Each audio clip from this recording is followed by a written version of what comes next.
You feeling horny, baby? If anyone even gets Austin Powers references nowadays. Hey everyone, it's Chester here, or as many of you know me, Pajama Boy Wonder. And I'm back with another video tutorial and foam template for this Loki helmet / crown based off of the Loki Disney Plus series.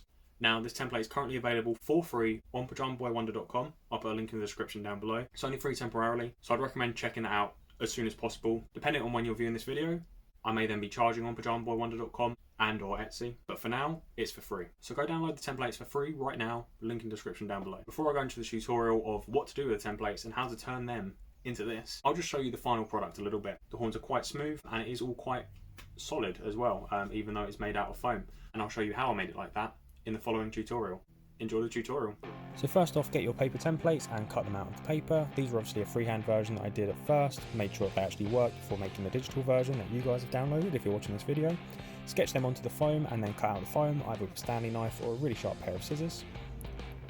Once your headpiece is cut out as well, you want to go then get a Dremel and sand down the edges to make sure it's nice and smooth all around the edges and a little bit rounded. Once that's all rounded, get a heat gun and where the kind of points are in the forehead and on the cheeks, heat it up and then make that happen. Make sure you cut out 6 horns into much thicker foam. Once they're all cut out, like this, glue them together with some Gorilla Glue contact adhesive. It's the best glue that I'd recommend for pretty much everything, foam, fabric, everything. Then get your Dremel and sand them down to make them really rounded and pointy at the top like horns are supposed to be. Make sure you wear a mask as well to make sure you don't breathe in any foam dust particles.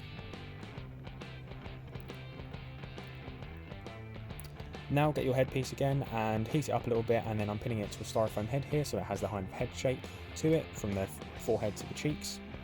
Gluing down the forehead piece with some Gorilla Glue contact adhesive again and pinning it in with some pins while the glue dries. With the horns as well, you want to make sure they come out at the same angle, so cut the base if you need to, so they come out at the same angle in the right type of way. And I'm gluing them down with Gorilla Glue contact adhesive again and pinning them in whilst that dries. I didn't put a template for this in the template because it depends on how much you sanded down your horns, how round they are and things, but get a thin piece of foam and you kind of want to wrap it around the base. Here it is glued on. Now this is the part that's most important that makes it so solid.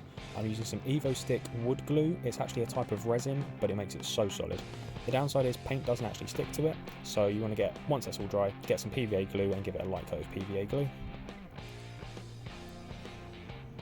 Now that's all done, I'm going to be using some Jacquard Lumiere gold paint.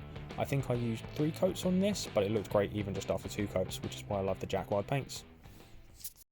So here it is, the finished product on my head. I've actually used some spirit gum to glue this down. It's quite light because it is foam, so even with the horns, it doesn't outbalance too much. I'll put a link in the description down below to the spirit gum I'm using.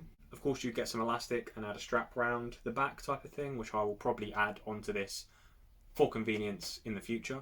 So I hope the tutorial was easy to follow. Again, the templates are available on pajamaboywonder.com. They're currently for free.